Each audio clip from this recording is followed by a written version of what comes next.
Because both are equal before law కాబట్టి చాలామంది mails నేను చూసిన కాడికైతే వైఫ్‌ని అంటే మెయింటెనెన్స్ అడగడం అన్నది చాలా తక్కువ, తక్కువ. అరుది. ఇంక చెప్పలేము. ఎక్కువ కేసెస్ ఏం లేవు. కానీ దే హ్యావ్ ద అంటే right to file a maintenance. But they should show ఎందుకు మెయింటెనెన్స్ అన్నది చాలా ముఖ్యమైన అంశం. ఒకవేళ అంటే వైఫ్ ఉన్నదనుకోండి, she is having 2 kids and she is earning.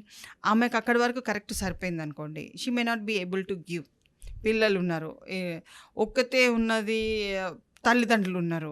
So, అక్కడ ఆమె she will be able to show her what is her pain అన్నది. ఈ అమౌంట్‌తో నేనేం చేస్తున్నా అన్నది అది చూపించగలుగుతది. అలాంటప్పుడు వీళ్ళకి మెయింటెనెన్స్ గ్రాంట్ అయితదా లేదా అన్నది మనం చెప్పలేము.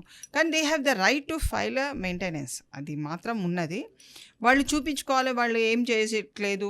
వాళ్ళ ఇన్‌కమ్ సోర్స్ లేదు. వాళ్ళది తగ్గిపోయింది. కొంతమంది పారాలిసిస్ వస్తది. వాళ్ళు they can't do their own work. They have to get the maintenance. అలాంటి వాళ్ళకి కొంతమందికి కొన్ని చోట్ల రావడం జరిగింది. డిస్ప్యూట్స్ చాలా చిన్నగా ఉన్నప్పుడు దే క్యాన్ బి టుగెదర్. అంటే పాసిబిలిటీస్ ఆఫ్ లివింగ్ టుగెదర్ ఉంటే చాలా మటుకు కొన్ని ఇష్యూస్‌ని వదిలిపెట్టుకొని they should live together. Issues పెద్దగా ఉండి they are unable to sustain live చెయ్యట్లేదు. మేము ఇద్దరం బతకలేము.